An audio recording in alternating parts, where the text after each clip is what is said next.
Yo, what's up, gamers? Aaron Shack here.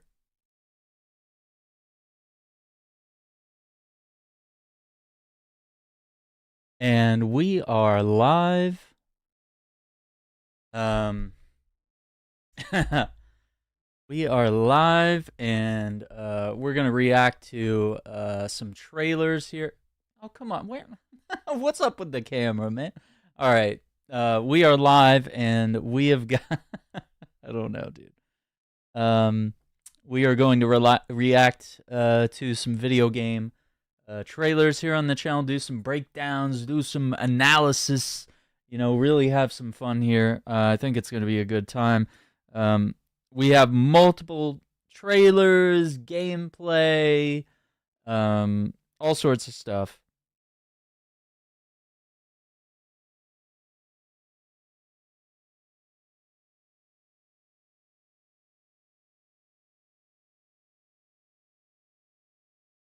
So yeah, let's jump into it. What's up, Grimmy? How you doing?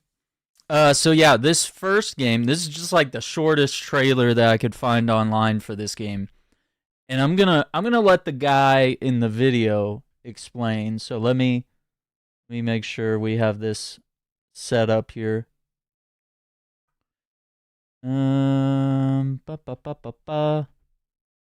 on, we're having one little. Of course, there's always a technical issue here. Okay. I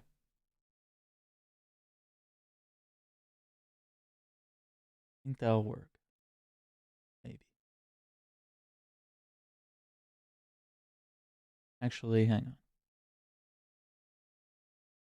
on. How do we... Hang on, something's going on with my capture stuff. Okay, there it is. There it is. Yeah, there we go. That's our boy. Okay. So check this out. You are the final boss in this video game, and I'm going to let this guy explain it. In this game, you are the final boss. You wait in your lair and take on a returning hero as they keep coming back, getting stronger and learning your moves. It's like playing Dark Souls, but this time you are the monster. And it's totally free to play. So here's everything you need to know, and if you're new here, I'm Mad Morph. I post about good games to play, so follow for more. This is a very short game where you must defeat the hero. It starts simple and you crush them easily, but every time they come back, they are actually learning your moves, coming back with new weapons and armor, and the fight gets harder and harder. It's a game about an unconventional relationship and one's capacity for change. The Dark Queen of Morthulm will take 20 minutes to beat, but it's totally free and it has multiple endings. In this game, you are the... Oh yeah, that's it. It's called The Dark Queen of Morthulm right here, and... yeah, you can check it out for free. So, mad props to Mad Morph here. I'm just going to throw a like on that video. Just like you should throw a like on this video, on this channel. And support the channel. Don't forget to share it out to your buddies, your pals, your friends, all that good stuff. I appreciate all the support. So, let's tap into some other games that I want to look into here. Let me just get them all set up here. But yeah, The Dark Queen of Morthulm. That one's pretty neat. Let's see. Next. This is just a new gen features trailer for Assassin's Creed Shadows, which we haven't really seen much on this in a while. So let's dig in. How can we build a land of peace on the backs of 1,000 dead? You'll have to kill them all. Do you understand? Whoa.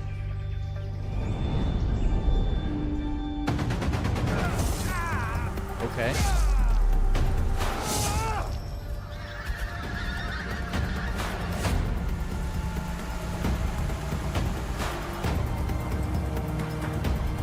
This is the thing about all these new games. It looks gorgeous. But it's got to run that way, too. Controller layouts, HUD, multi-language. New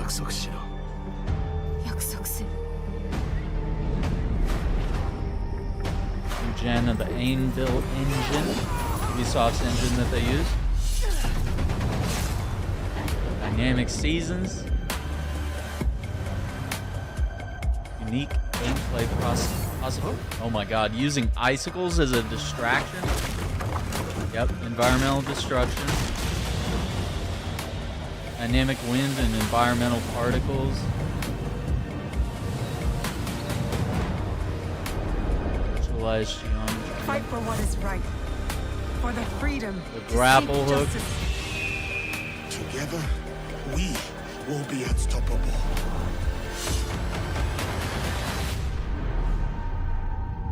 March 20th. I think that extra time that they put into that game, hopefully that is enough to make things good.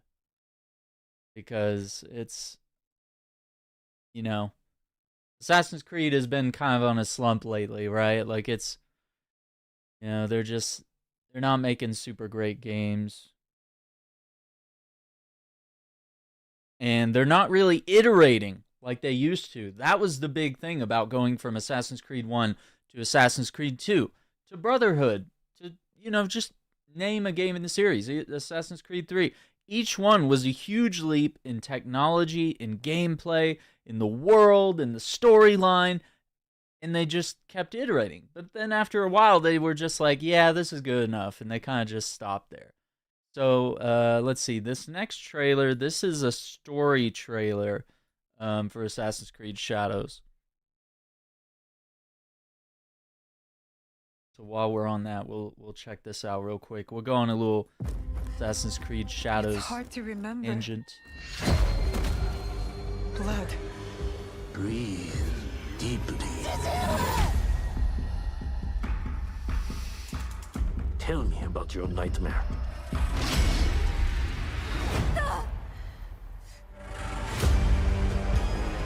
There is evil at work in our homeland.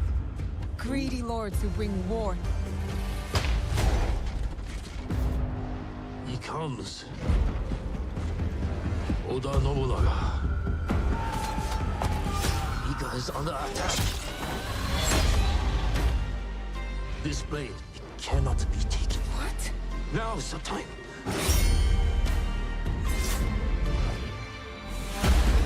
These people don't care about us. Blood for blood. Ooh. This land will soon be unified by my vision. Is that tyranny? I ride with you. My whole life, I have been caught on a wind, blown across the world. I see potential in this man. The Brock soldier is not one of us. Send him back to wherever he belongs. Whoa, he's what? That's crazy, dude.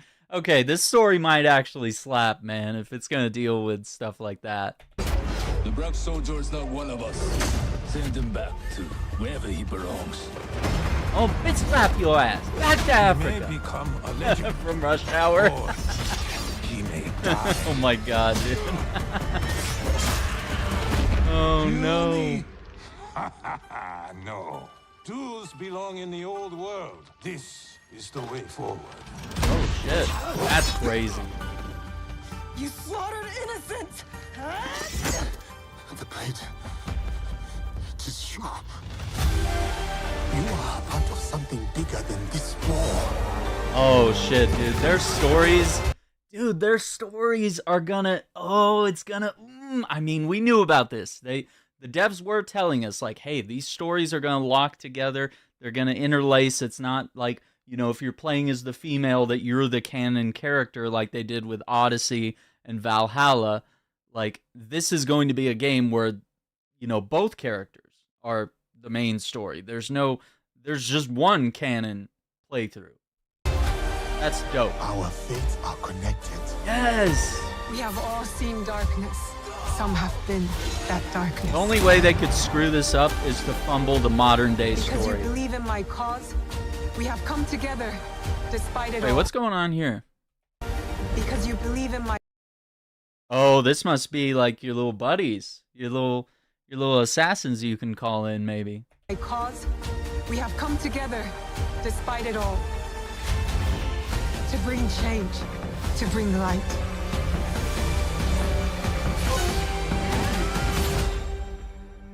Okay. Yeah, that's pretty cool. Pre-order to get upcoming expansion plus bonus quest, 10+ hours. So are they trying to say that the expansion and the bonus quest are 10 hours of gameplay? Oh, that's interesting. That's kind of crazy. I'm not gonna lie, that trailer probably hit harder than than the gameplay stuff that we were looking at. I think that's what we really needed to see.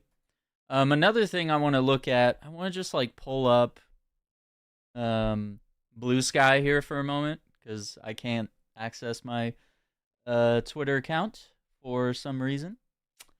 Apparently, you're not allowed to post pro-Palestinian content on Twitter, and I've been locked out of my Twitter account, at least for now, until Twitter support gets back to me.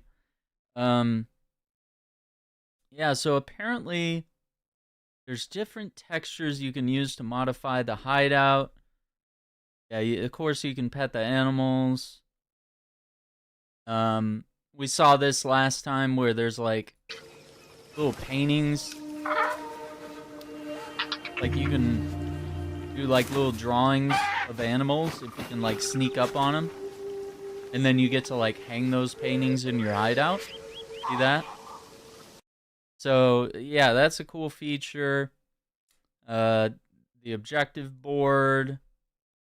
Safe houses. So this is going to be the hideout. So small extensions of the main hideout. Refill rations, tools, and ammo. Access gear stash. Manage accept contracts. Manage which allies to summon. Replenish your scouts and fast travel points. So this makes me think of like the bureaus from like the OG Assassin's Creeds. So that's super cool. Yeah, flagging the stockpiles. I wanted to see. Yeah, here. So more customization than Valhalla.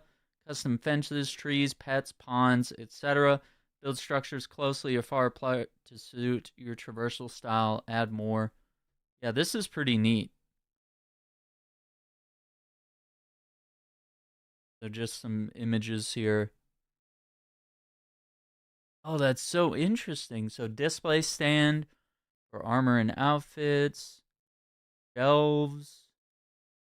Yeah, you got your animals, I guess. Oh my god, we can have doggies and cats. Yeah, ray trace, global illumination, reflections.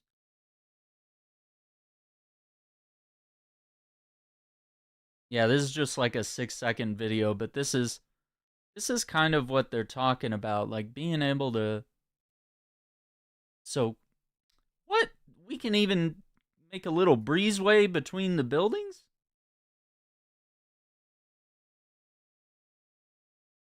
That's so.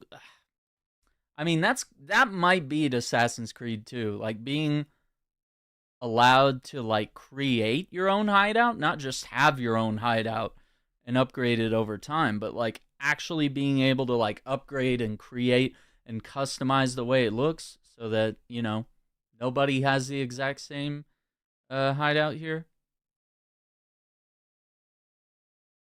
Okay, so different dashiki. It looks like a place to have sake, I guess. A dojo, forge, tea room, jinja, Roma, study.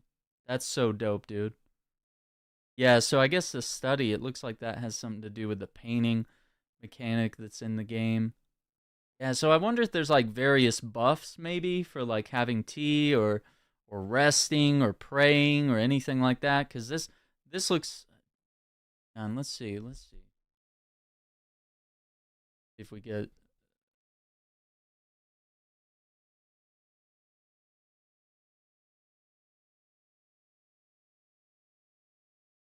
Yeah, that's.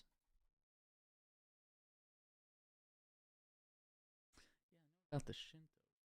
Yeah, so interesting. Yeah, I wonder how they're going to utilize that. Huh. Yeah, they haven't really tapped into that. That's interesting. Okay, other thing was yeah, sorry, I'm not up to par on all these words. Yeah, that's what we're here for. What's up, Iceman? Traditional Japanese house. Okay, yeah, that's kind of what I thought. Like a living room, living space, gathering space. Okay, okay. That makes sense to me. It's kind of like your main spot of the house, and then you got the study and your shrine, your tea room, the forge. Dashiki. Let's just look that up. I mean, I think I know what it is. Japanese restaurant.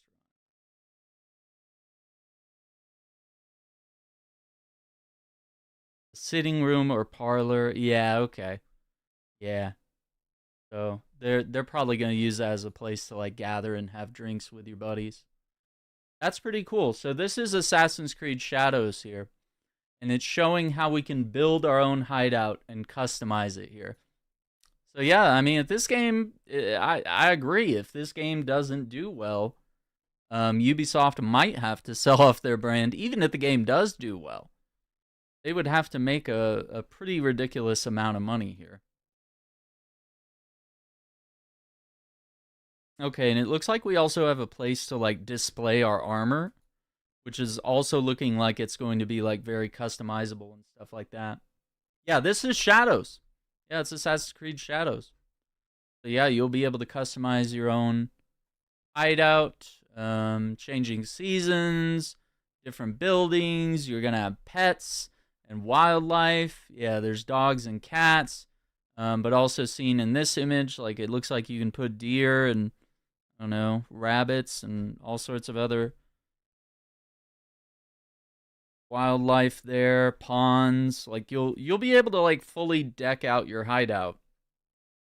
So I guess this is an example of how you can make it. You can make all the buildings close together, or you can have little ponds in between them, or what have you. That's pretty neat. Yeah, and then being able to like paint the animals that you see. I mean, even being able to pick like what kind of paths here. Yeah, I mean this definitely looks like, and we looked at two trailers here before you got here, Iceman, for Assassin's Creed Shadows. So just in case you want to jump back and take a look at that later. We're looking at a large array of game trailers tonight, and I just looked up a few, and we might look up some more once we get through some of my initial picks here. So this next one is something that was announced earlier this week. This is Rainbow Six Siege X teaser. So I don't know. Could this be an Elon Musk collaboration? I don't know.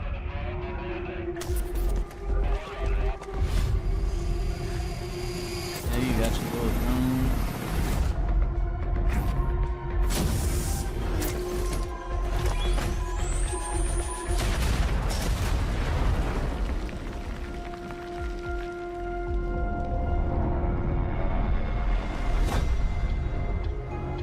What is X?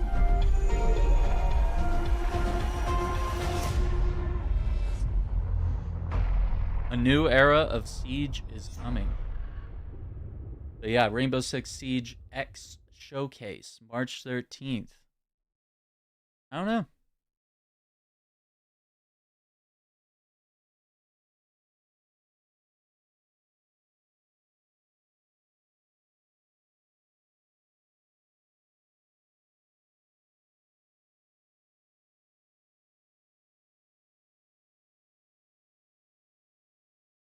I don't know what's going on with the helicopter. I don't know if they're trying to have an example here of like, are the environments going to be even more destructible than before? I mean, I don't know. Are they pivoting back to some golden age of Siege? Is it going to... Are they going to try to go like hardcore simulation, or are they leaning more to like arcadey Call of Duty stuff? Yeah, it looks like this is all we have. I'm not well, it looks like, yeah, let me see. Yeah, I think anything else is just other people speculating on it. Yeah, that's all we got is that 41-second teaser. But yeah, it doesn't look like it's definitely not a sequel or anything new, but it's probably just some sort of revamp or some changes. I don't know if it's going to be like a separate game or anything. I mean, I wouldn't assume so. I'm really unsure what they're going to go with on this. I don't know. Some are saying it might be a full overhaul of the game. I don't know. I guess we'll know when we know, you know? But yeah, that's interesting. This next one we saw at the PlayStation's showcase, Tides of Annihilation. But guess what? We now have an 11-minute gameplay trailer. And if you liked Stellar Blade, you're gonna love this. Because basically it's like Stellar Blade, but with like more of a medieval fantasy kind of vibe to it. Whereas Stellar Blade was more science fiction, this is going to be a little bit of Let's go. little medieval vibes. And yeah, everybody in the game's hot, so don't worry about that. Oh, this place was fine before. Weird. Yeah, this is so cool.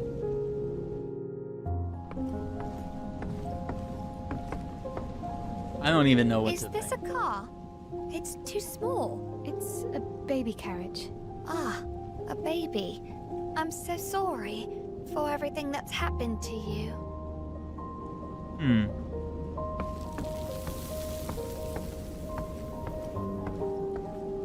Like you can interact with a lot of things too. Let's go. Get over here. Wait, what did that say? Break the A-turn catcher vine to get some A-turn. Was that what that thing is on the right here? This mass of, I don't know, cubes? Get over here. Oh, we're in the UK. Alright, we got double jump, we got dash.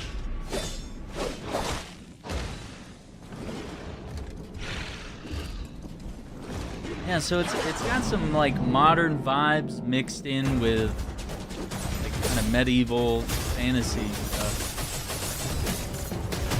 Oh my god, it looks so fun.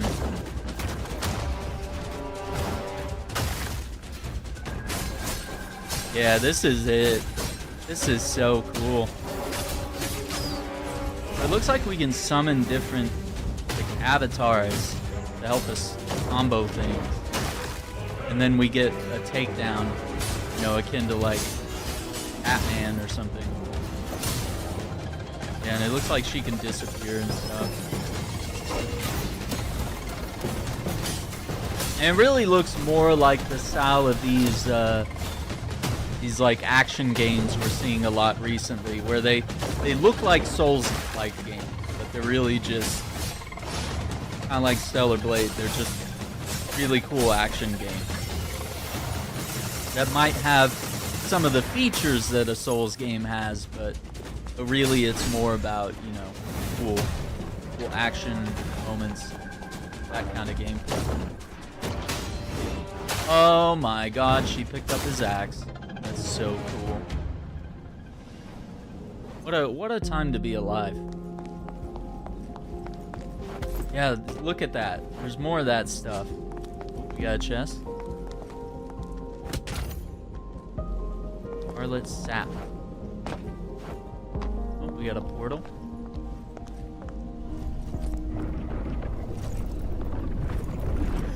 Do you feel that?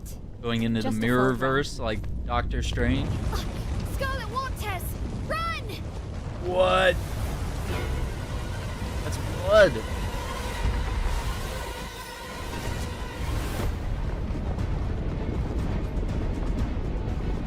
Dude, what's up, Sean? This is so dope. Look at this. Watch out! It's Tides of Annihilation that we saw at the PlayStation showcase. Oh my god. The Scarlet We can, like, Waters warp are making dash. this place even more unstable. Oh, there's the yellow painted walls. Might be a way out. Let's go. What? Why are we flying? Britannia. Long time no see. Anya music. Oh no, not again. No. Well, it's a big giant sea turtle.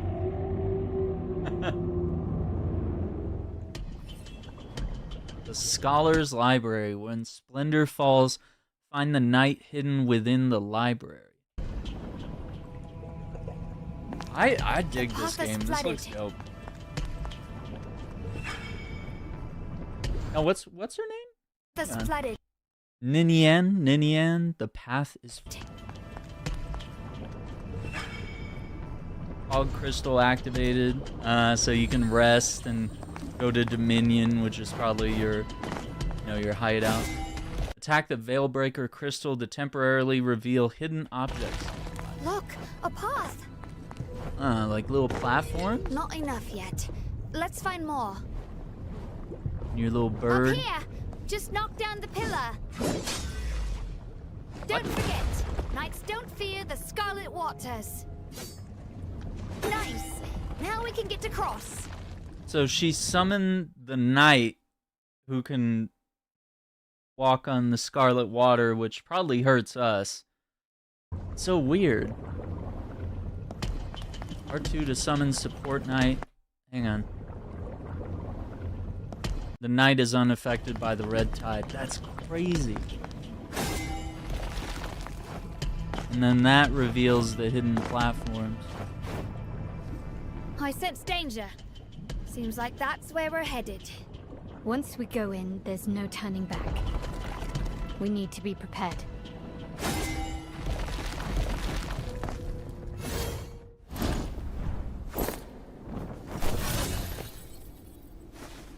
Oh, the kid is the bird. Okay, I didn't know that. That's interesting. I warned you. Gwendolyn, Ooh, did you come here this is just Tides to of get upset Annihilation. with me? So we saw this at the Don't, PlayStation Mordred. showcase last That's week. up to you. Just But here this to read. is are you? extended gameplay trailer here. I have more pressing matters. She covered the book You should onto the have show. stayed out of my way.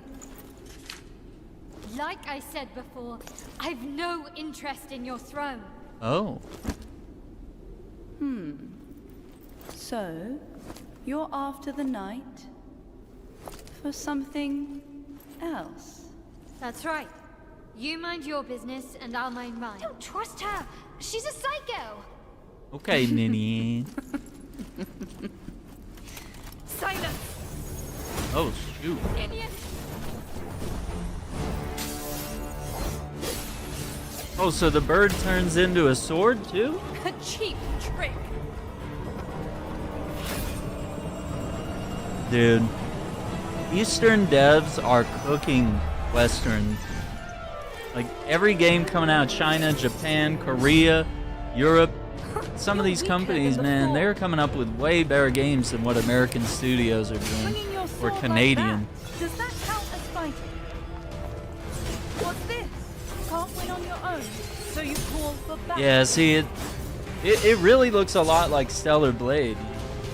Meets kind of a Slow. Middle Ages type stuff. This is all you've Really got. cool fantasy stuff. Bow to me. And you're like summoning these different knights, these little avatars mid-fight.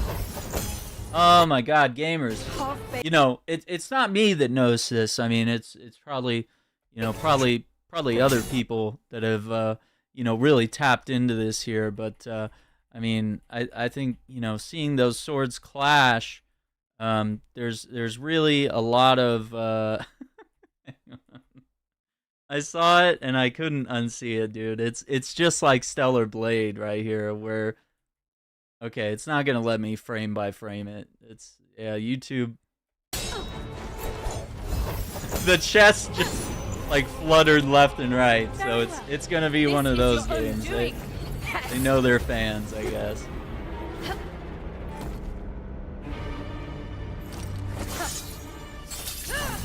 What? How are we gonna do this? Oh, we're fighting on the ceiling now? We are indeed. You're a right pain, aren't you? You'll soon We are fighting on the ceiling. You're nothing. Movie called Cleaner. No, I haven't seen that. That sounds pretty cool. I like most of those actors. I don't think Daisy Ridley's bad. I think she's bad. I just think the writing behind the newer Star Wars, writing a couple other different angles, not so great.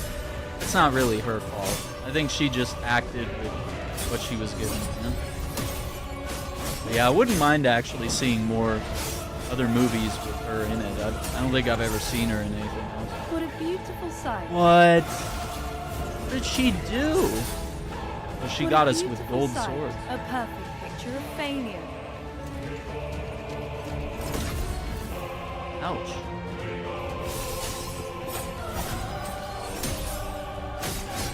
I don't know, the dodging looks a little weird. Feel the true power of Pendragon. Feel the despair. This is proof of Oh my god!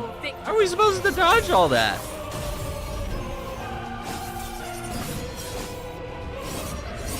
Oh yeah, she's got the like one wing. Oh, that parry. Let's go back. We gotta see that parry. Woo! 5-0? Yeah, he's a legend, dude. Incredible actor. Haven't seen a lot of movies with him since like the early 2000s. Used to be in a lot of like action films and stuff.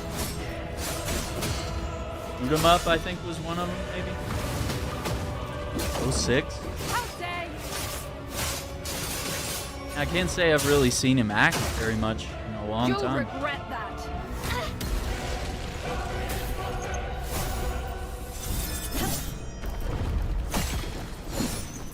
Yeah, dude, this is insane, dude. You're nothing but a bug. Well, I'm destined to have it.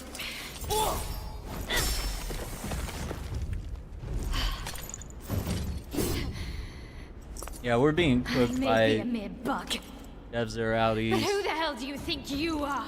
Yeah, I'm gonna assume it's probably rated M, I think. Face it, you're just a discarded Like, it's not gonna be like a pawn lewd escape. game or anything, but I mean, it is what it is. I'm Pendragon. No one can cast me aside, ever. Yeah. That's so cool.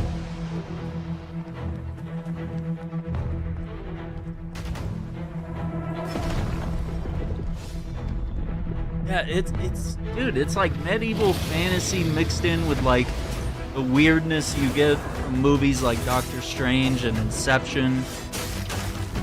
Like, it's got that. Yeah, and I mean, it's got the blocks and the parries and the dodges. But it's really more action game than like a Souls-like.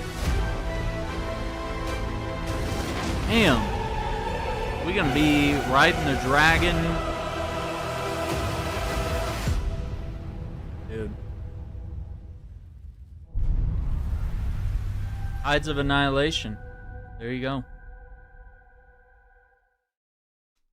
In development for PS5. I don't.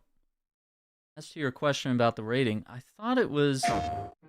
Well, it just says. Yeah, mature. Yeah. Yeah, I figured it'd be mature. Makes sense. Yeah, so let's find. We've been watching a lot of different trailers, but yeah, Tides of Annihilation looks freaking dope.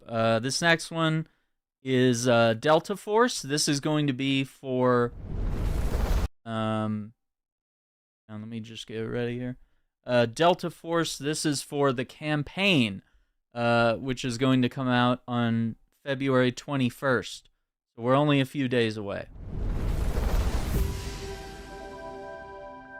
And I don't know, I'm not sure when the console version is coming. Because I think this game it's already launched on PC, and then like console's supposed to come later. Yeah, based off the movie Black Hawk Down. There you go.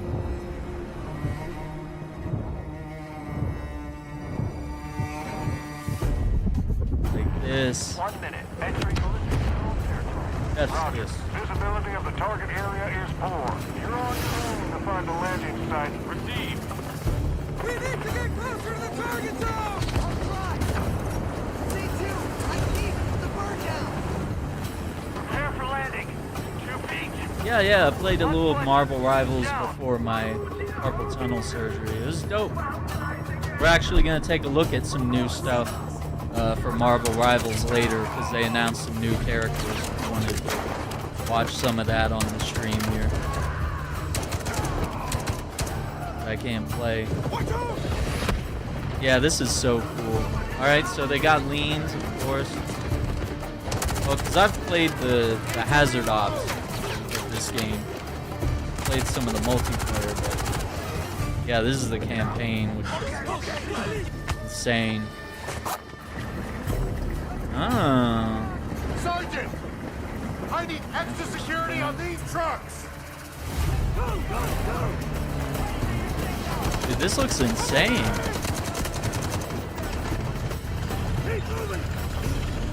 This looks more immersive than any Call of Duty I've ever played. No, this is Delta Force. Delta Force Black Hawk Down, based on the movie. Delta Force also has a mode that's very similar to Modern Warfare 2's DMZ mode, which is called Hazard Ops. We got a Black Hawk down. We got a Black Hawk down. Oh no. Proceed to the crash site immediately for rescue. Evac. Yeah, dude. This might be a run for their money. Like, I know the last Call of Duty campaign was really dope, but this is really cool.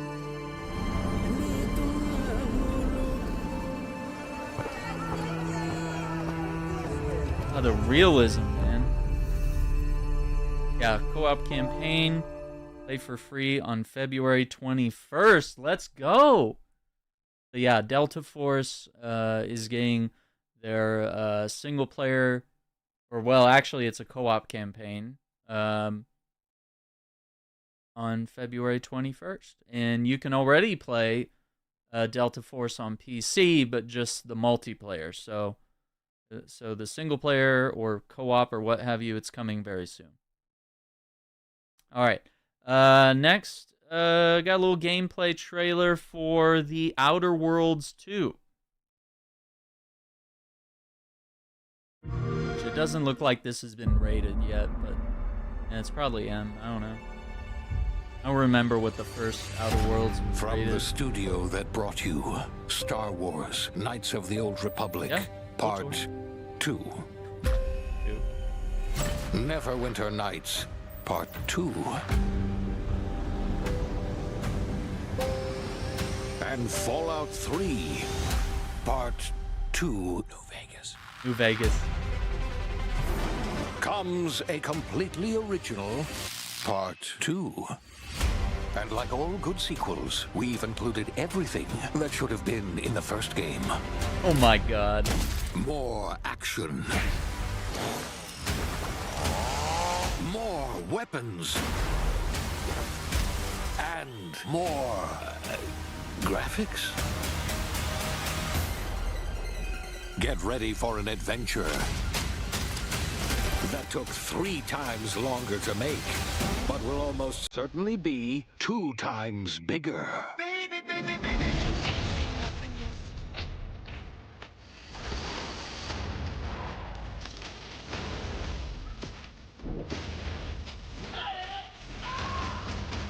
And there we are. This video's demonetized. In 2025. Oh no. Welcome back to the future. Try not to break it again. The Outer Worlds 2. That's a banger trailer. I'm not interested in hiring any more idiots. I'm looking for people of tact and vision and perspicacity. 2025.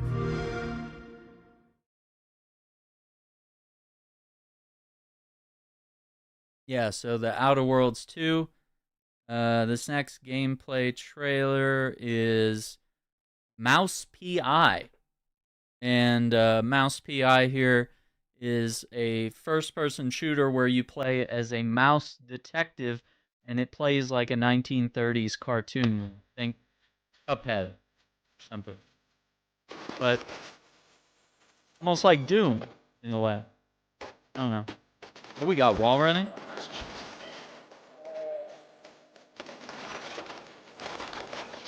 Oh my god. Shotgun.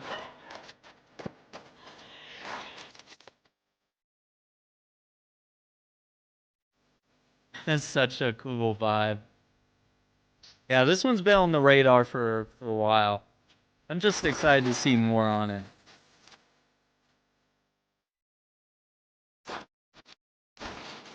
Big old...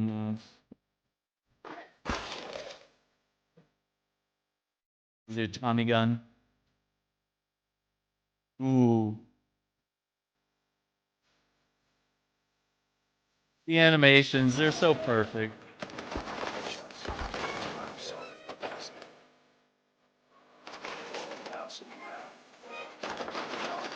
That got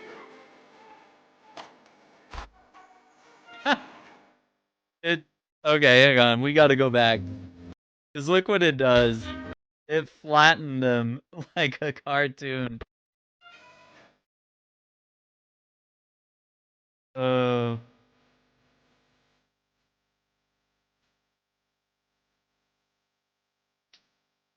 Oh no!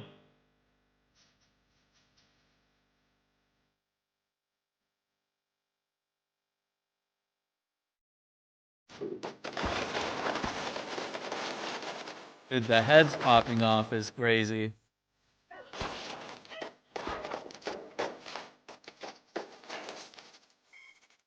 I just wonder, like, what else is there to the game? Is this it? It's flowers? Oh no, they blew him up! That's so cool. Love it. Yeah, so once again, that's Mouse PI for hire. Okay, this next game, and we've looked at some footage of this game before. This is Project TH. So, I'm gonna bring this up. This is a team of game developers, Hollywood VFX artists, engineers, fashion designers. And this is by EVR Studio. And I'm not sure to do some research and see where they're from. Oh, South Korea. Yeah, so once again, like, South Korea is just going to be killing Eastern devs or Western devs in freaking video games. We'll look at a few of these because some of these are like very short trailers and stuff.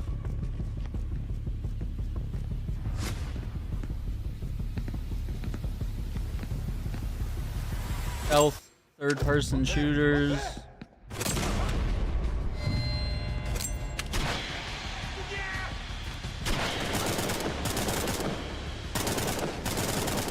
This is the stuff we've been missing for years.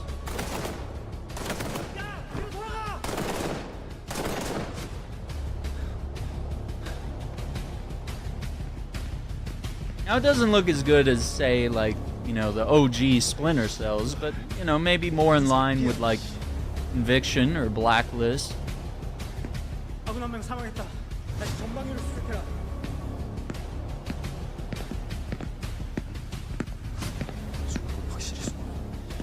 Oh, I thought they were gonna do, like, a corner takedown.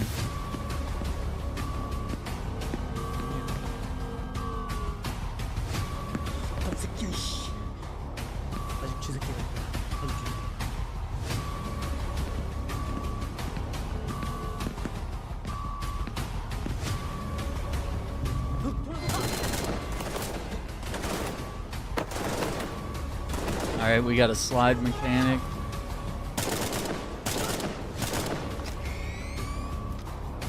Night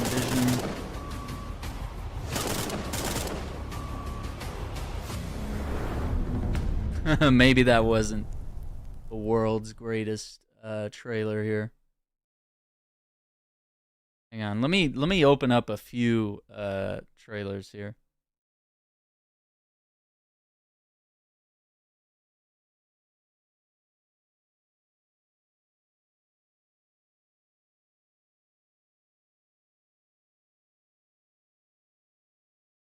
Okay, there is a video here with counters and finishers, melee combat. Yeah, I don't know. I think so far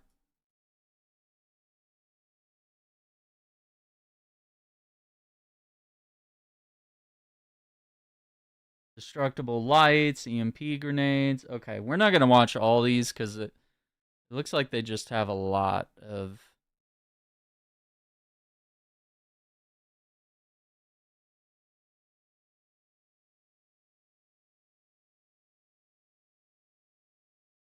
A lot of just like really short, like minute-long videos.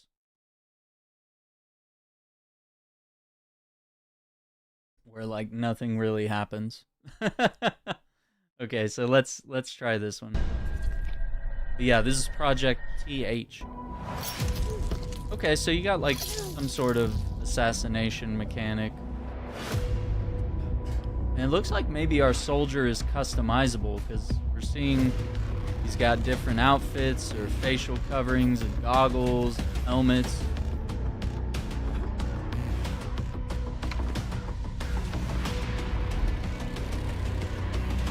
Okay, we got like sonar goggles.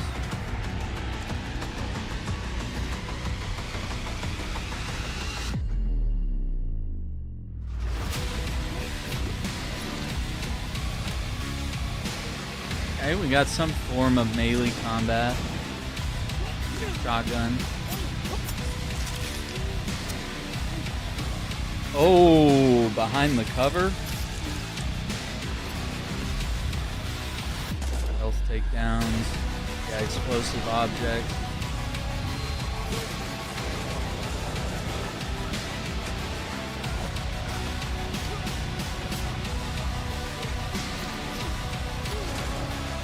Ooh. Yeah, physics. You gotta have the physics. Yeah, this has like some of those like Ghost Recon Breakpoint kind of takedowns. Wait, what? Why? What? What's happening here? Is this the same game? What? Oh my god. They knew what they were doing at the end. I don't even know what that has to do with the game. Okay then. This is a motion matching trailer. I don't know what this is. This is supposed to be the same game. I don't know. How does it go from militaristic shooter to motion matching? What kind of motion are we trying to match here, boys? Oh my god.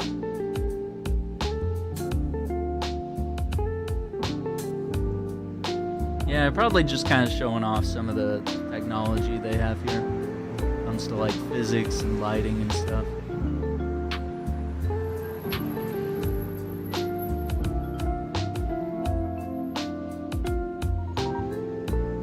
And chill vibes.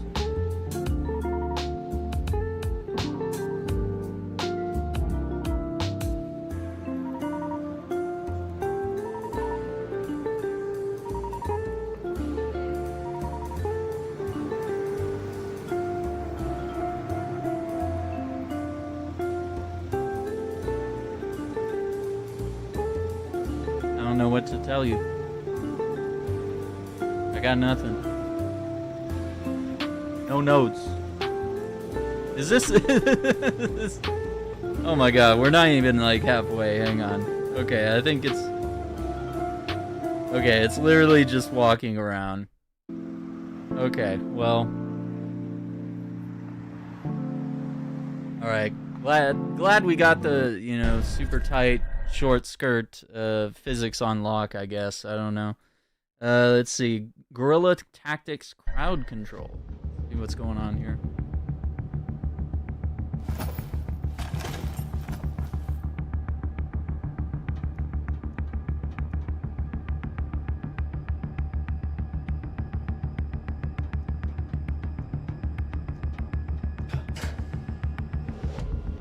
Yeah, it looks like there's some sort of like light and darkness system at play.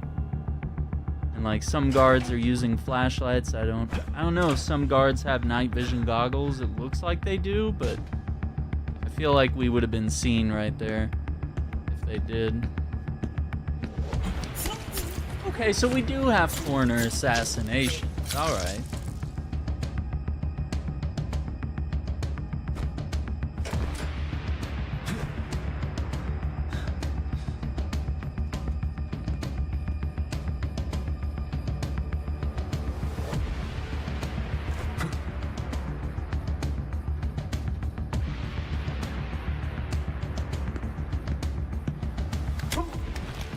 Oh, the punch in the face. Okay, so drag him behind cover. That's dope. Always good if you're doing stealth stuff. Looks like we can carry bodies.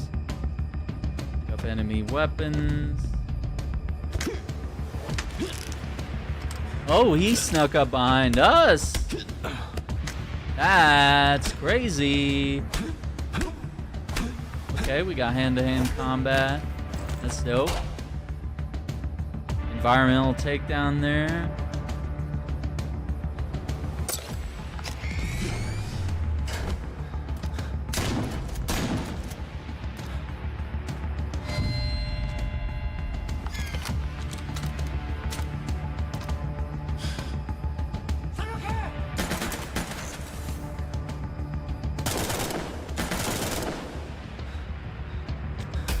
That's cool. So, I mean, it's very much like a work in progress, obviously, but, like, it just looks cool. It looks promising. It's interesting. I'd love to see what all these studios are cooking up.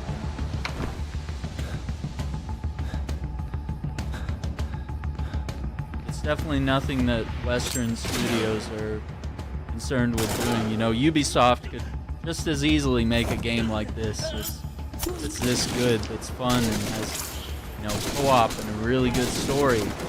They just refuse to, you know?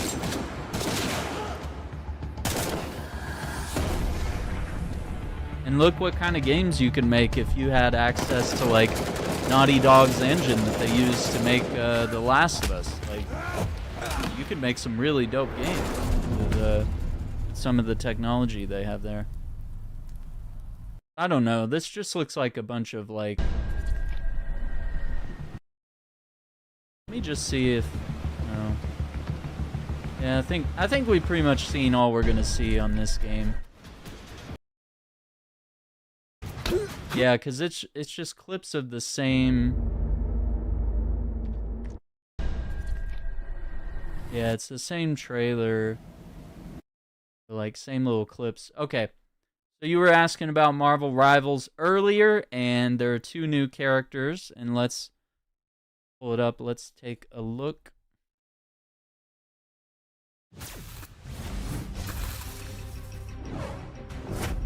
There's your boy, the Thing. For duty.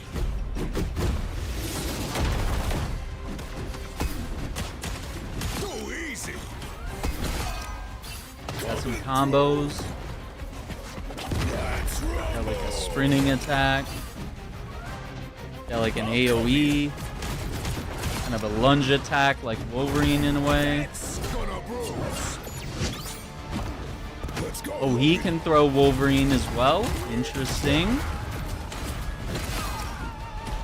Ready to throw down.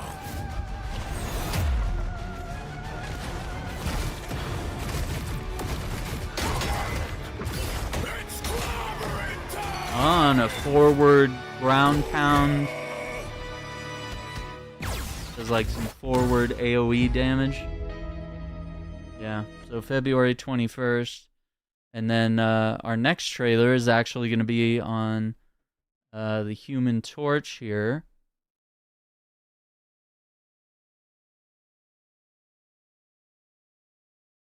Who looks freaking dope.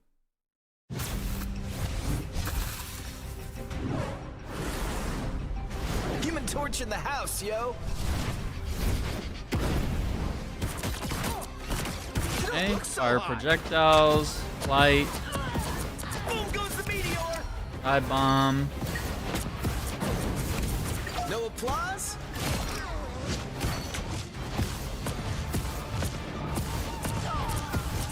Dodge this! No, wait a minute. He was lighting all those torches.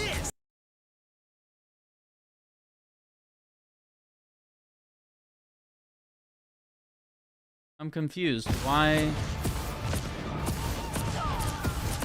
Dodge this! Created like an AoE. He's like caged them in there. And like deal damage. Okay, then he goes Supernova and Storm powers him up. He does like fire tornadoes when she goes in his area of attack. Fire-nado zone. That's pretty cool. Yeah, that looks really powerful. Yeah, Marvel Rivals, I mean, doing everything right. I know they just laid off like 6-7 people from their American branch of their studio. They're technically a Chinese company, but yeah, they let go of some of their Western developers. Next, we've taken a look at a lot of Dune Awakening gameplay over time, but I wanted to take a look at this one here. There's only one thing worse than being chased across the desert by a sandworm in Dune Awakening, and that's getting eaten by a sandworm in Dune Awakening. Not only does the giant phallic cretin suck you down into the bowels of Arrakis, it eats everything you're carrying. Your clothes, your weapons, And this is by Funcom, by the way, so this is the same people that make Conan Exiles. especially your spice liquor. Suddenly you're respawning at your base in nothing but your underwear and are forced to do the run of shame across the sands to start rebuilding your inventory. Yikes, then you get eaten again. It's easy to be skeptical about an MMO survival game set in the Duneverse, but after a few bouts of dehydration and sunstroke, the day I spent in Arrakis convinced me that Dune Awakening is one to watch. More than that, if the developer can deliver on its plans for the endgame, it could see an EVE Online-style future for its hardcore player base.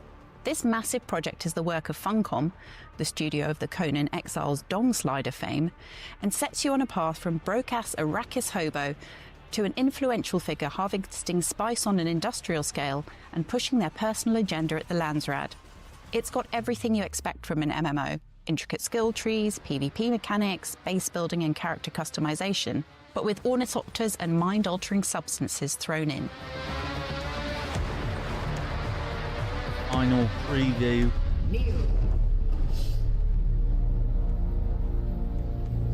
Put your hand in the box. Dune Awakening is set in a world where Lady Jessica had a sliding doors moment and chose to follow the instructions of the Bene Gesserit and have a daughter, Ariste, instead of the little twink we know and love, Paul Atreides. Cut to 29 years later, and the Harkonnens and Atreides are at war over Arrakis. The Fremen have been wasn't apparently necessary wiped to out, say that. That and alternative religions have really evolved to weird. fill the gap left by Lisan al-Gaib.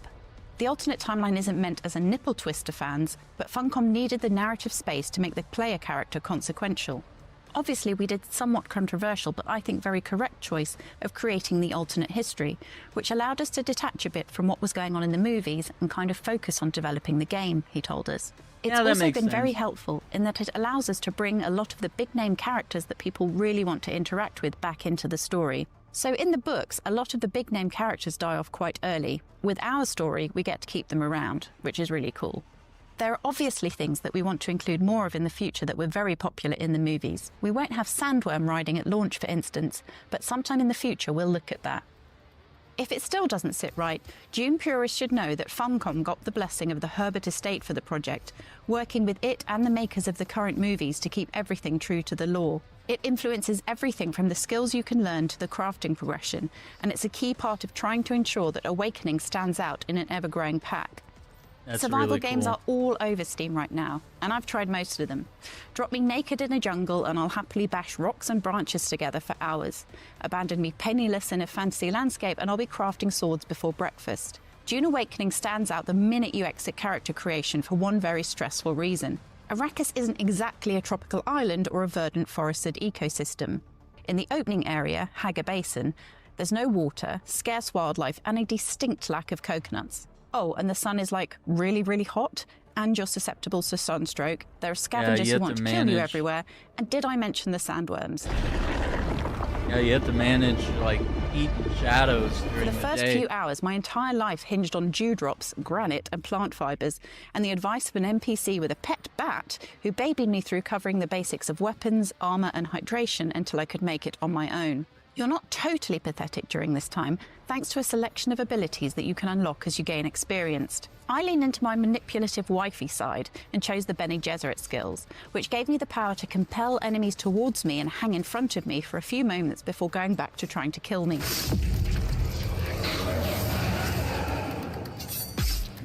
Don't get me wrong, I was still very much a toddler in the eyes of Dune Awakening. One ability I unlocked was better sunstroke tolerance, but by the end of the day in Arrakis, I had slightly better weapons and had mastered a super fast dash move that got me out of some trouble. Oh, wow. I could only dream of the wild combinations of ranged and melee combat combined with passive and active abilities that could be swapped in and out according to need, shown off by the developers, but the skill point acquisition felt fast enough that I'll get there without too much hanging around once I'm playing at home. You won't be tied to your first speciality choice either, so you'll be able to mix and match. The other starting classes are Trooper, Mentat, sort of recon and strategy focused, and Swordmaster. That's cool. Another key element we only got a taste of was the very lifeblood of the Dune lore, spice. Spice is powerful in the world of Dune Awakening in every sense of the word, but it's also not easy to amass as a lone noob in the early hours. You'll find spice, liquor and food in the world, which unlocks a brief period of prescient power, though it comes with withdrawal symptoms. But later in the game you can build transports, harvesters and automated spice collection system to score the quantities you'll need for trade, serious crafting, all managing a raging spice addiction. I suspect the value of spice to players versus the pain of collecting it will be something Funcom will be balancing long after the game is released. Producer Nils Ryborg also explained how the spice mechanic would work. I think spice is really cool, obviously super important in the lore, and we use it to, well, it has some story aspects that I won't get into, but it's also the fact that we can use it to improve the strength of our abilities and how well we get to interact with them. But then having the drawback of the spice addiction and needing more of it, more and more and more, a lot of the endgame systems being reliant on, hey, can you get enough spice to pay all your taxes for your huge base and have the correct political sway that you need and build whatever endgame things that you need to build? I feel that it's been a very rewarding thing to pull off because we're now allowing all the iconic things that you think of from the Dune books to become natural mechanics that fit very well into the game. He also explained how a spice addiction might affect you. If you're constantly high up on spice, you will start seeing weird and wonky things. I think it's fun, right? Because you're empowering your abilities, but you're also potentially putting yourself in the situation where you have worse possibilities. So you're balancing that whole act of, oh, I need to do this or this, and then also knowing that you need this resource for progression in other mechanics. So you're tapping into it now for a temporary boost for this fight, but long term you need it to pay taxes, gain political sway, and so on. Once you've learned to live Arrakis style, you can start to focus on more than just beverages. There's a simple building system, so you can start to construct your base, or sub-fief, and which you'll slowly start to fill with machines that automate the basics of survival. A machine to extract water from blood that you can harvest from enemy corpses, another to purify the ores that you find. You'll need a fabricator to create armor and weapons. We only had access to very basic granite building blocks at the early stage of Dune Awakening, but options for customization will increase as you progress. Personally, I can't wait to build some severe mansion with Harkonnen aesthetics. You can also copy your base to move as your focus turns to new areas of Arrakis, so none of that tedious multiple base nonsense that survival players are sometimes cursed with. This in the last game. It's that you easy could, to like, picture my time spent save in a a loop of blueprint harvesting and rebuild materials, elsewhere. completing side quests or contracts, and taking out scavengers whenever I come across them. And I did come across them a lot. There are camps dotted around the map and enemies will respawn there on a regular basis, so you'll always have some walking blood bags to exsanguinate when you need to. At times, the enemies in the camps felt a little cut and paste. Early on, I was passing the same camps over and over as I ran across the map, staying in shadows to avoid the heat of the sun, and dealing with them started to feel like a grind. Close to the end of the demo, the development team took pity on us and spawned ornithopters, and it's easy to see how that issue won't reappear once you're not trudging back and forth across the map looking for a new supply of ore. Man, that is You're free to wander the desert collecting twigs, but there are multiple story arcs or journeys that push you deeper into the world. As well as Batboy's Arrakis 101 seminar, there's a Herbertian set of trials you're tasked with completing after a spy stream, and that's where things get trippy. Arrakis is suffering. No spoilers, but the first, the Trial of a Cool, involves stealthing around a cavern to avoid the notice of a giant golden glowing eye. The Witness was a welcome interlude in the cycle of harvesting materials, killing scavengers, and fulfilling basic contracts for the trade post, and I'm hungry to know what the other trials have in store. Defiance leads to thought. Who is it that thinks? Some stuff we didn't get to try for ourselves were the more social aspects of Dune Awakening. Prove your skills for survival and skullduggery in Arrakis, and you'll get to the end game, wielding influence at the Landsrad, where factions of players can make choices that will affect the world. Being as we were in the toddler end of the Dune Awakening pool, we only got to experience the PvE part of the experience, which with everything else I was trying to deal with felt like a blessing. The producer told us that while you can enjoy the game as a loner, those later social aspects will be vital to being an Arrakis kingpin, from taking on the tough dungeon-style eco-lab locations to trading for items. The rules here are simple. Pay up front and don't cause trouble, or we'll toss you into the storms. Good? It might not be easy living in the world of Dune Awakening, but as a Frank Herbert fan, I'm confident that the experience is in good hands. It's a combination of solid mechanics that put a twist on the usual scenarios, and a deep, deep obsession with the work of Herbert that strengthens the world building beyond the abilities of most narrative designs. Yes, I'm basically peeing in my still suit with excitement, even after the sandworm trauma. All I need now is just Funcom to add an ability to make a Muad'Dib my in-game pet, running on a hamster wheel, rather than just another furry blood bag. For more on Dune Awakening, don't miss the cinematic story trailer and the gameplay reveal trailer. And for every... Yeah, that's pretty cool. Some of the footage we looked at earlier, I don't know. I think it was a Gamescom presentation that was like 29 minutes. I mean, yeah, I don't really have much else to look at today. Hi everybody, and welcome to this first glimpse at the gameplay of Dune Awakening. I'm really excited to welcome you into our world, but I want to point out a couple of things. First of all, this is a beta. It's beta footage, so you'll see bugs and you'll see things that need polish still. And secondly, our tutorialization is still a work in progress. With that said, let's get into it. The start of the game, Dune Awakening, begins off-world on this large spaceship. Show yourself, child. It is here, in the presence of the Reverend Mother, the character creation begins. Now the first thing you'll do is choose your preset avatar. Some of these are heavily inspired by the Denis Villeneuve movies. Once you've chosen a base visual look, you can then move into the depths of character creation and make choices about how your character feels, both in terms of age, but also a plethora of physical attributes. Our goal in giving players access to a detailed character creator is to really allow them to create the avatar that lets them fulfill their fantasy of living out their dreams on Arrakis.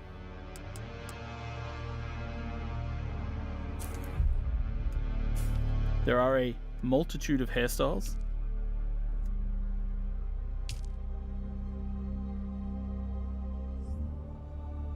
and other things such as tattoos for players to choose from. You can even choose different styles of lipstick and eyeshadow.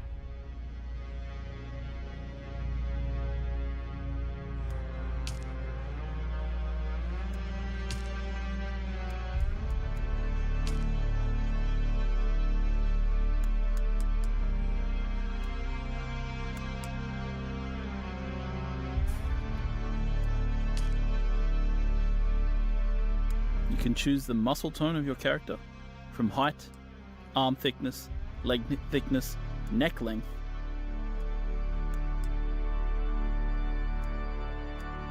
And once you finish your character, you choose your name and enter the world.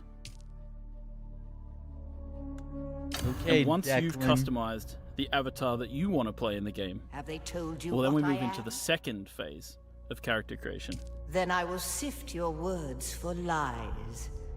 Let's begin. That's great. Where were you born? The second phase of character creation world is of where you, as a person who may or may not know anything about June, get to make choices about who you were before the game starts. Where you come from, what caste you belong to in the June universe, and of course, perhaps most importantly, who your mentor was. Who was your mentor? Your mentor determines your starting set of skills when you enter the game. You must have been very young. The mind must be prepared or the training does not take. The test is almost complete. Have you spoken truth? Come here. Kneel. Put your hand in the box. Put it in the box. Do it now. It's not the Hold at your Puma. neck the Gomjabar, the high-handed enemy. Don't pull away or you will die. Great plots are afoot in the Imperium, and the currents of intrigue run deeply. Arrakis is the key, and the Fremen are missing. You will go to Arrakis as our agent, prisoner. You have one task. Find the Fremen. You had one Wake the job. sleeper. You will know when it is done.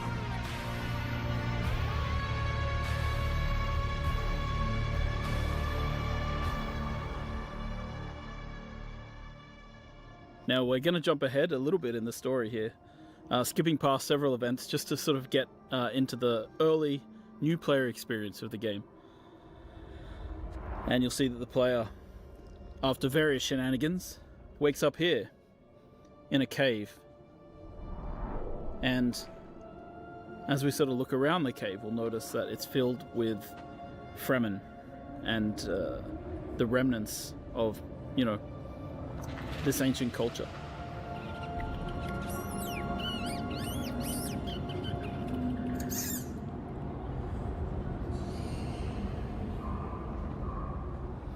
So now as the player takes their first steps in the world, they're really here amongst the dead. And so the first question they should be asking is, what happened here? Who are these people?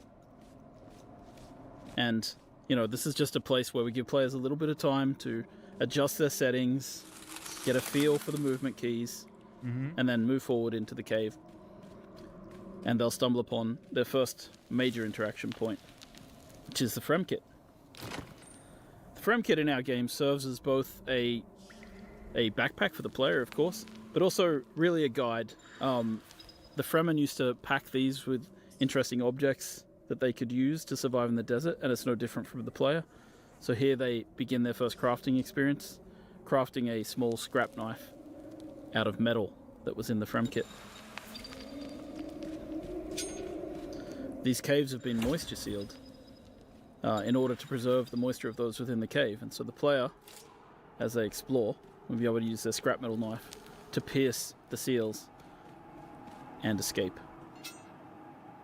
So really this entire area, built using Unreal Engine 5, is just to sort of get the player and ease them into the path. A lot of survival games have very abrupt, very harsh beginnings, and we tried to, make the experience of joining Dune Awakening just a little easier, just give people a little bit of a feel for the world before we really toss them out into the harshness that is the desert of Arrakis.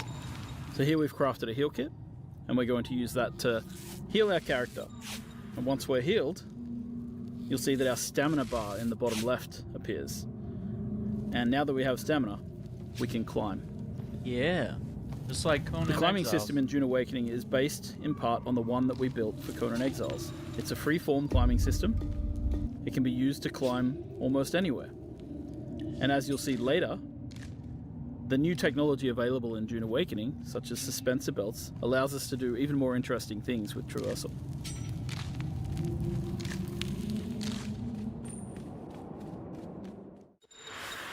So once we've finished that first little section, we're jumping ahead, we're going straight into the harsh real world of Arrakis.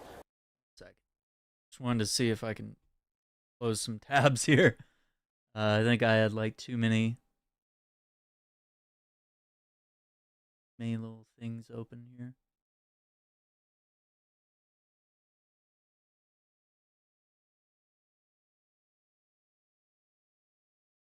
Interrupt our brief.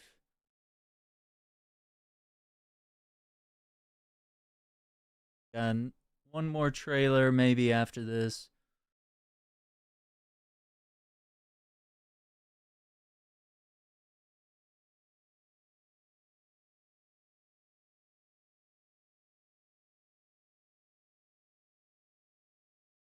Okay. And here are your first steps on Arrakis. Your ornithopter has crashed, and you've got to escape from the crash site immediately, because the sandworm always comes. And what you have to keep in mind is, these are the little ones. So these are the first sandworms you encounter in the game. There's bigger ones later on. Yikes. The other thing that you have to pay attention to as a player is sunstroke and heat. So if you see in the top middle of the UI here, we've got this sunstroke bar building up. The longer you stay in the sunlight, the more chance you have of getting into the sunstroke state. And of course, our player here, not the sharpest knife in the drawer, has decided to stay in the sun and try harvesting water from plants. So he has become sunstroked.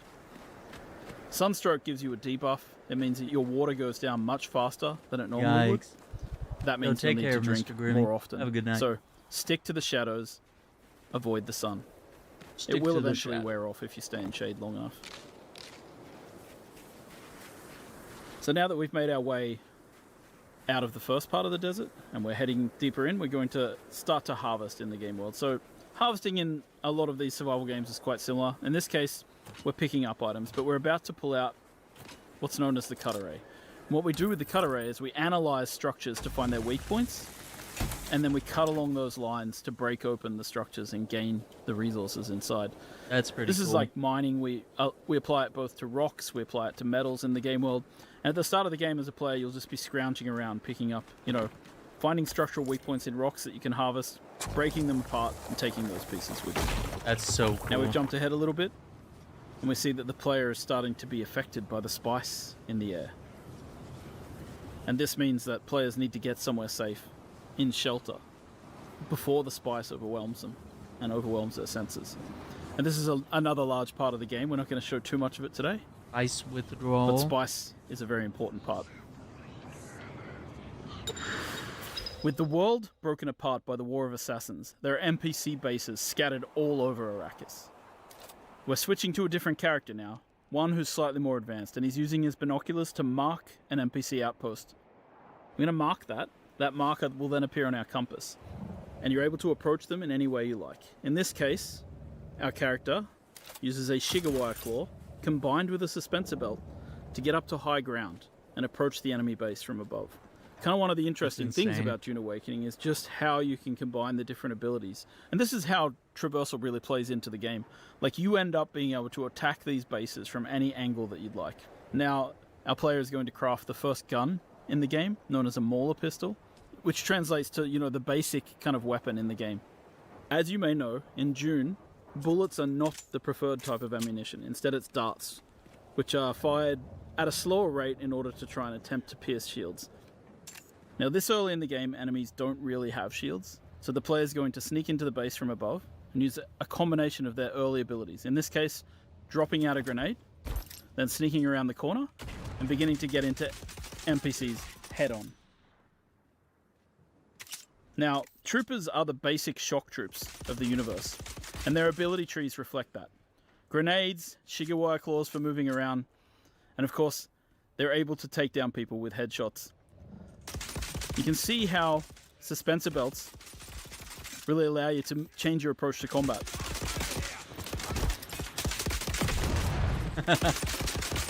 Dune Awakening is at heart a third-person shooter with melee and abilities. And it's the combination of melee, abilities, and range shooting that creates what we call combined arms in the game. Now we've taken a fair bit of damage in this battle, so we're going to stop for a second to heal ourselves up with a bandage. Bandages heal over time, so you can't just heal yourself to 100%. You have to actually get into safety, get behind cover before you start using them. Now we're going to quickly switch to a slightly different character to show off more of the melee that we have in the game, because you're about to see that when a character gets in close, it's melee time. This character has Swordmaster abilities.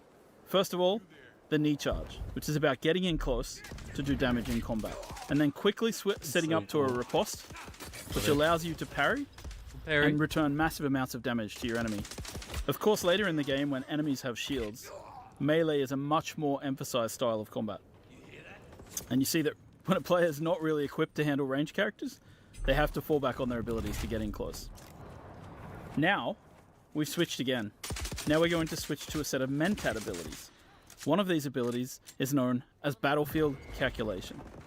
Using Battlefield Calculation, the Mentat is able to calculate from anybody that they see what they're carrying and what they're wearing. Now we've dropped out our Hunter Seeker, and we're using our Hunter Seeker ability to take down enemies in the world really quickly. You hear that? Now obviously when you're playing with a friend, you want to combine your abilities and work together. In this case, the Mentat's able to point out to their friend where people are in the world and how much ammo and stuff they have. And you'll see that when enemies go down sometimes, they go into a down but not out state. It's up to you whether you execute them or continue to fight. Yikes. Or execution.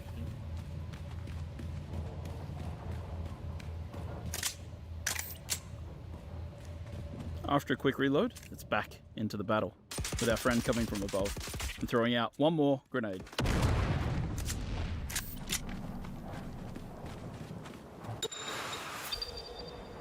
Sanguination. And once you've defeated your enemies in battle, sometimes you just gotta take their blood. In order to get water, the player's going to have to craft themselves this blood sack and this blood extractor and use it to harvest blood from their fallen enemies. Now, in our game, it's not always a good thing to just take blood from people. It's potentially bad and can only be used for certain things. Once you've extracted the blood, you can then of course drink it. As you'll see here, the player takes a big sip from their blood bag. But when they do that, it causes a debuff because the blood is not exactly pure, and drinking blood for water is not exactly a one-to-one scenario. So you'll see that our health bar got shorter while our water bar went up. And so being a blood drinker is not always looked upon in the right way.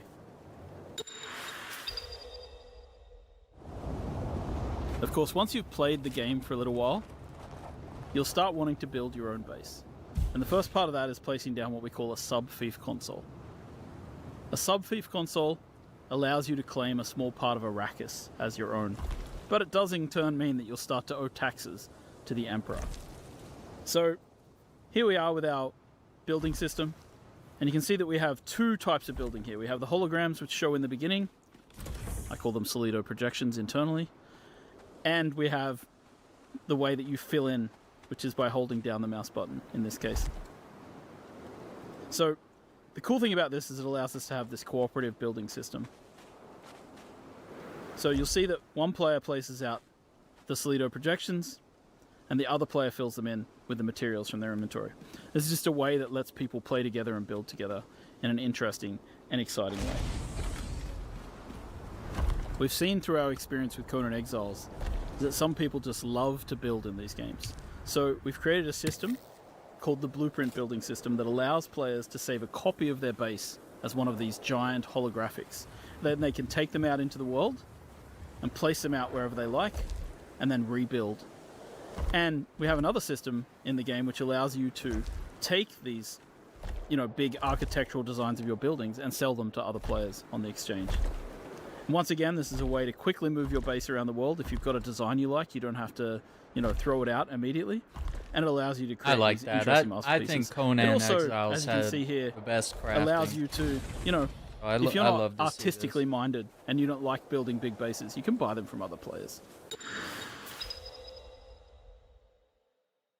Once you finish crafting a base, you want to fill it with all kinds of machines, fabricators, and refineries. At that. And of course, harkening back to the blood extraction we just did, we've got the blood purifier. So what we want to do is take the blood from our blood sac and deposit it into the blood purifier, and over time it will refine into lovely fresh water, which can then extract into our liter-johns and carry with us out into the desert. While there's many varieties of fabricators that you can use to craft things in the game, one of the most exciting things is crafting yourself a vehicle. So we're opening the technology menu, and from here we're able to purchase the design for a sandbike. A sandbike is one of the early vehicles available to players in the game. And so cool. You can kit it out with different types of excited modules, for this game. including an extra seat, which allows you to bring your friends with you. So in this menu you can see we're fabricating ourselves a sandbike, and all the different parts of the sandbike have to be fabricated individually. So the player is going into the menu here, they're crafting different things which will make up their sandbike. And as you can see, it prints out in this kind of 3D printer type way, where all the materials are turned into these particles which then come together to form the different pieces of the sandbike. And you can see it's sort of all happening in the background here. And if we go out into the world view, you can actually see the pieces forming up inside the fabricator. So a base with lots of these fabricators going is actually pretty cool and pretty busy. Once we've done, we jump back in, we pull things out of the queue, chuck them into our inventory, and then we use the welding tool to place out vehicle pieces. Now again, this is a cooperative activity. We've thought about multiplayer, so any other player could be working with you to place modules and pieces of this bike. And so we're going to assemble this bike, but of course when you work on larger vehicles and your friends are with you, you'll be able to work together to craft big things like transport ornithopters or sandcrawlers. And so we're going to add the body to this, and we're going to add an extra seat just in case we want to bring our friend with us out into the world.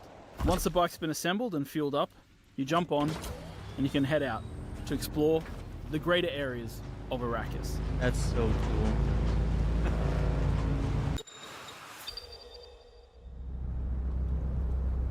Heading out into the world to explore can be a dangerous experience. And as you explore the universe, you'll find certain dynamic events will occur. In this case, the War of Assassins has claimed a new victim, a ship which falls from the sky, spilling its loot all over the sand. So we head out there to see what we can get, to harvest and gather as much as we can. Of course, the problem is this is extremely visible to everybody in the nearby area. So people will be able to see this. And so in a PvP area, you might suddenly find yourself coming into competition with other players. In a PvE area, you might just find other people competing with you to get to the loot first.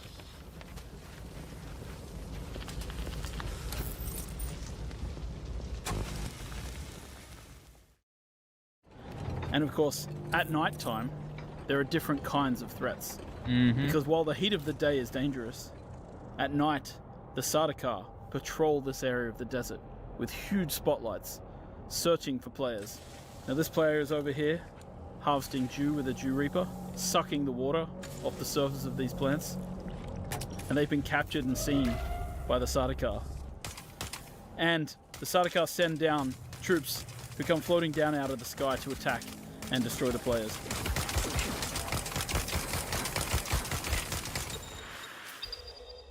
Wow. So, even nighttime, you're not now, of safe. course, as mentioned, traveling on the surface at any time. Okay, we got about drawing a sandworm. But there are certain things which we've created to draw players out of their comfort zones. So in this case, There's a special type of sand here on the surface, known as flower sand. Flower sand, according to the books, is the softest kind of sand, and players can use it to refine it into a variety of different materials that they need for crafting. So, you want to come out into the desert and you want to try and find flower sand. But you have to be wary and pay attention, because as you harvest, you risk drawing the attention of the sandworm. Yikes.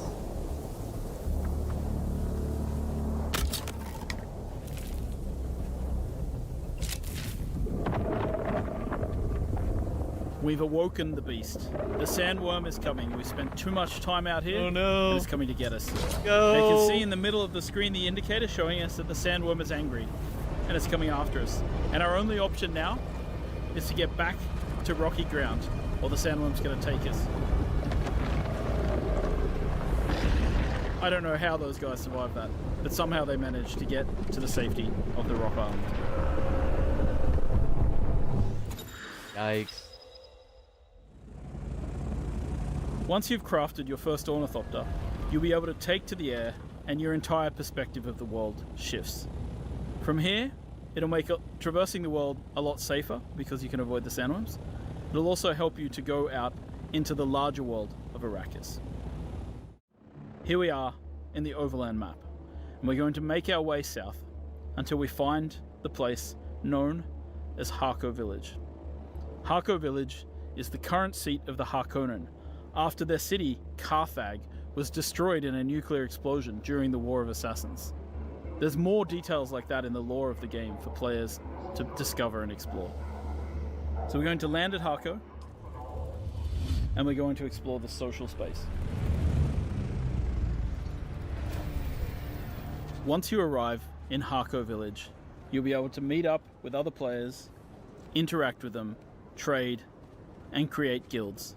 The game has a variety of social interaction mechanics, from emotes to grouping to a chat. That's cool. Throughout Harko Village, you'll also interact with story characters, follow the main story. You'll be able to meet vendors who will sell you exotic items. They let you live. That is interesting.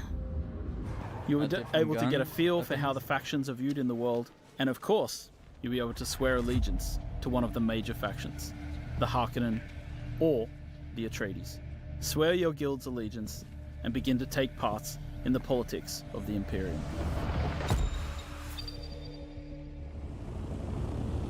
Once you've grouped up with friends, you should go out into the world and find desert Imperial testing stations.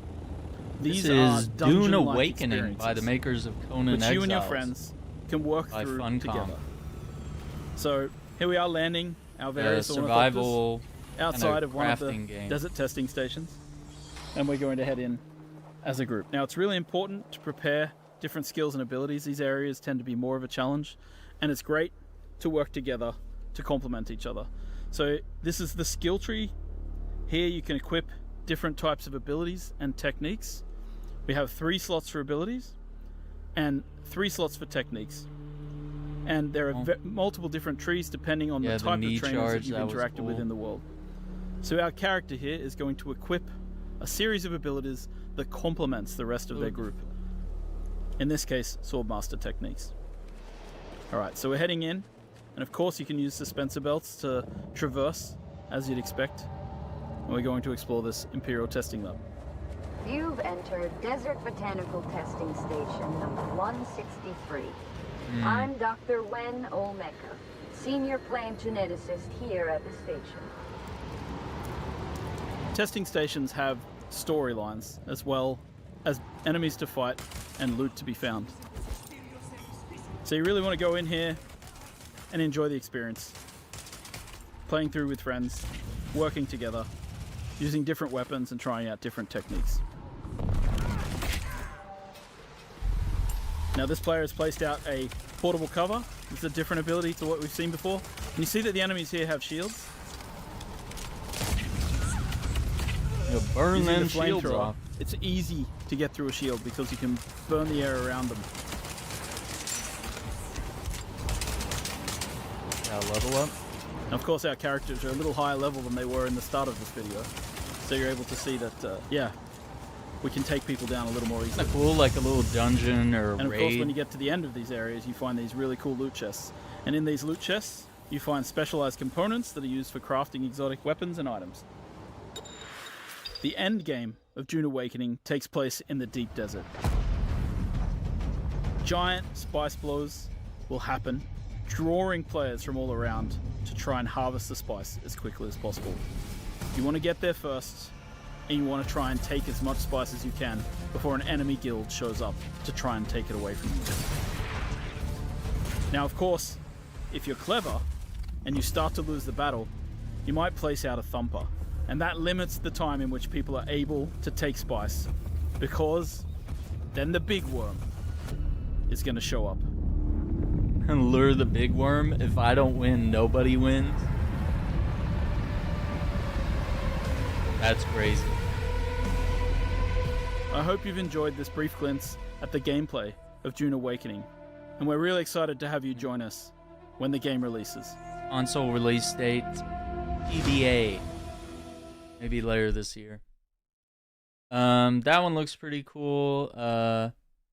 Last thing I want to look at, this is something we've already seen, but like I just wanted to watch it again because I figured, hey, if we're watching game trailers, let's look back at one of the games that I am absolutely the most excited for. So let's pull up this one.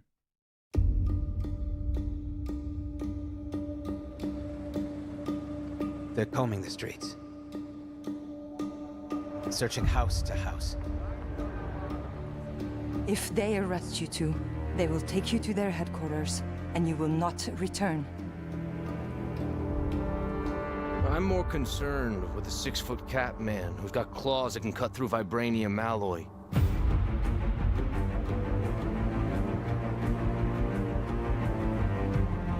Amy Hennig's new studio.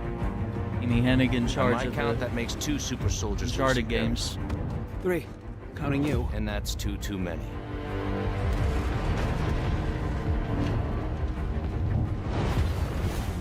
I'll be there before the sun rises. Before the Germans, before that American. The Eye of Force has been found. I drop. Please, just stick to the rooftops. Be careful. Stand wasami. When am I not?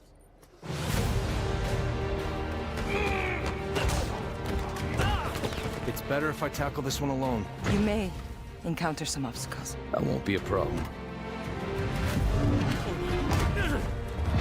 Our cat friend is definitely here too. By the look of things, he's not very far ahead. The American boy is right on your heels. Who the hell are you? If you wanted us dead, we'd be dead. So what do you want? Answers. That's far enough! Stay out of my way! Stand aside! I do not take orders from anyone! I don't have time for this. Neither do I. Oof. That's the one I want to see this year. Marvel 1943, Rise of Hydra.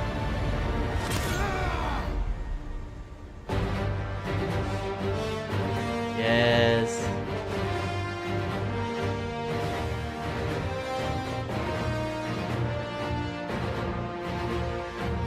Yeah, I gotta see more on that one. That looks dope. But anyway, I want to thank you all for watching. Just a bunch of really interesting gameplay trailers and breakdowns.